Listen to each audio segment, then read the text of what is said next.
এই পথ দিয়ে যাচ্ছিলাম, তো ভাবলাম তোমাদের খোঁজ খবরটা একবার নিয়ে যায়।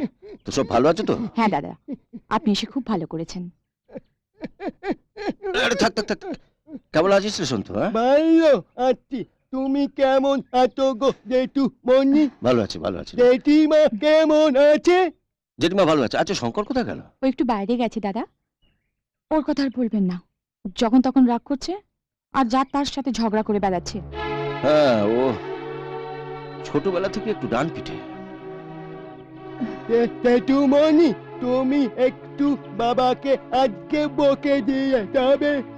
কেন রে? হ্যাঁ, দেখো না, মাকে না রোজ কাঁদায়। আচ্ছা জেঠুমনি, তুমি বলো, মা কাঁদলে আমার ভালো লাগে? বলো না, ভালো লাগে আমার, বলো। ও আর বদলালো না। দাঁড়িয়ে থেকে তোমাদের বিয়ে দিয়ে নিয়ে এলাম। ইচ্ছে ছিল একসঙ্গে থাকবো। তো শঙ্কর কেন যে এভাবে আলাদা থাকে আমি জানি না। তা তো আমিও বুঝতে পারছি না দাদা। একসাথে থাকলে কি মজা হতো, তাই না? তা হয়তো হতো, কিন্তু চৌধুরী পরিবারের ভাগ্যে হয়তো এটাই লেখা ছিল। দেখ আমি উঠি বৌমা। আচ্ছা শঙ্কর এলে আমার সঙ্গে দেখা করতে বলো। ঠিক আছে দাদা। ভালো থাকিস রে, কেমন?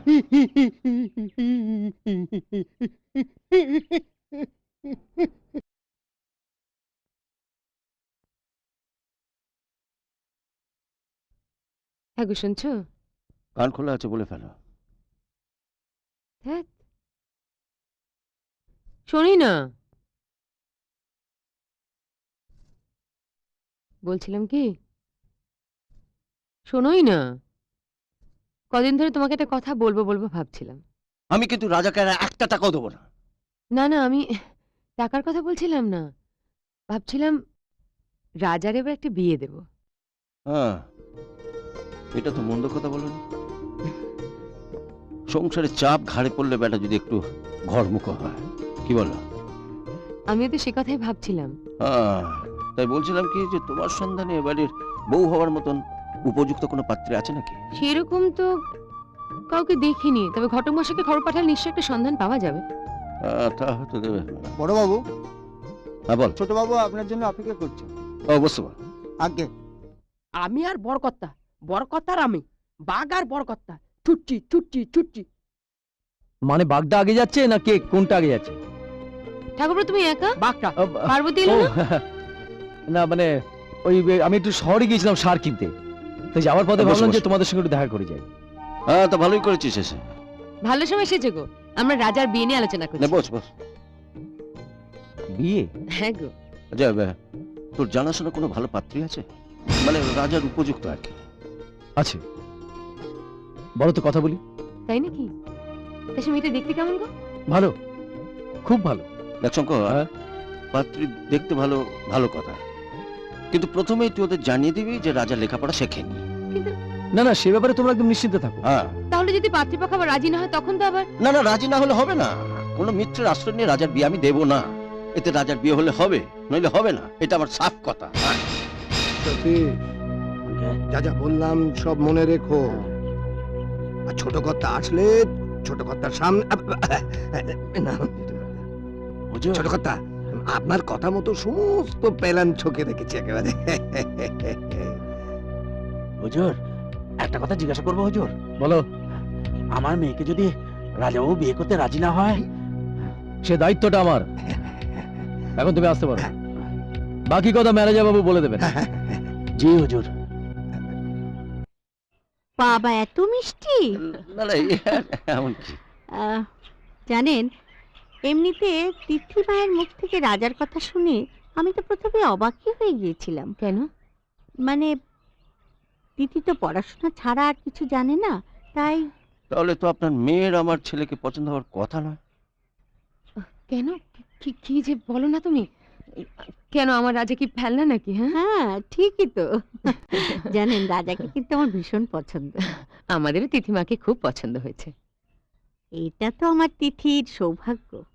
সৌভাগ্যটা তিথিমার একার নয়, আমার ছেলে রাজারও। যাকে দুজনে দুজনকে বুঝেছে, শুনেছে। তবে একটা কথা আপনাকে পরিষ্কার জানিয়ে রাখছি, আমার ছেলে কিন্তু লেখাপড়া বেশি শেখেনি। তার মানে রাজা তো ডিএসপি পুলিশ, ওর পোশাক। না, আসলে পুলিশের পোশাক পরে ঘুরে বেড়ানোটা ওর একটা শখ। আমরা ওকে এ ব্যাপারে অনেক বুঝিয়েছি। চিন্তা করবেন না, আমার তিথিমাই ওকে ঠিক পথে নিয়ে আসবে। হ্যাঁ, কিন্তু তার সত্ত্বেও আপনাকে বলে রাখি, আপনি কিন্তু আপনার মেয়েকে রাজার লেখাপড়ার সম্বন্ধে সবকিছু বলে রাখবেন।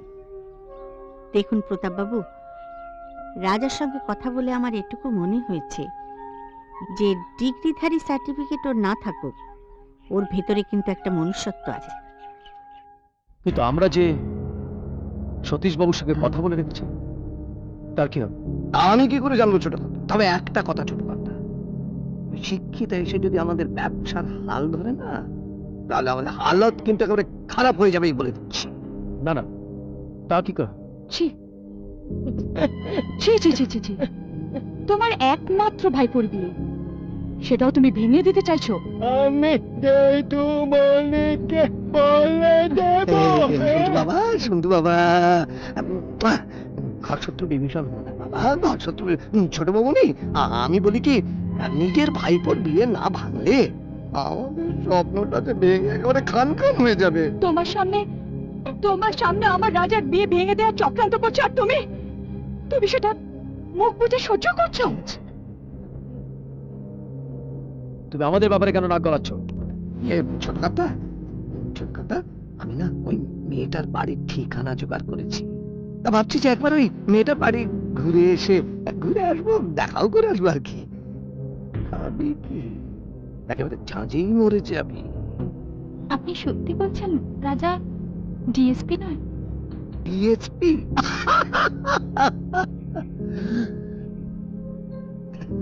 ক্লাস 2 অব্দি বিদ্যে, তারপর আর পড়াশোনাই করিনি।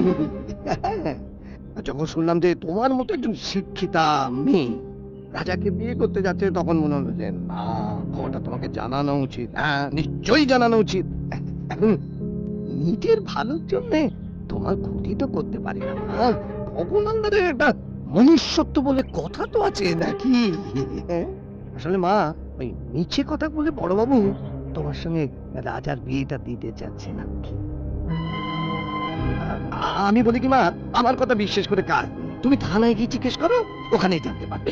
আসলে পুলিশের পোশাক পরে ঘুরে বেড়ানোটা রাজার একটা শখ আর কি। একটা মূর্খ ছেলের পাগলামি। আমি চলি।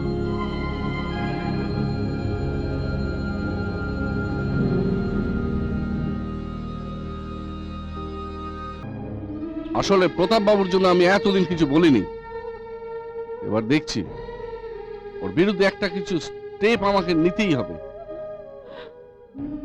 আসলে মা, ওই মিছে কথা বলে বড়বাবু তোমার সঙ্গে রাজার বিয়েটা দিতে চাচ্ছে না।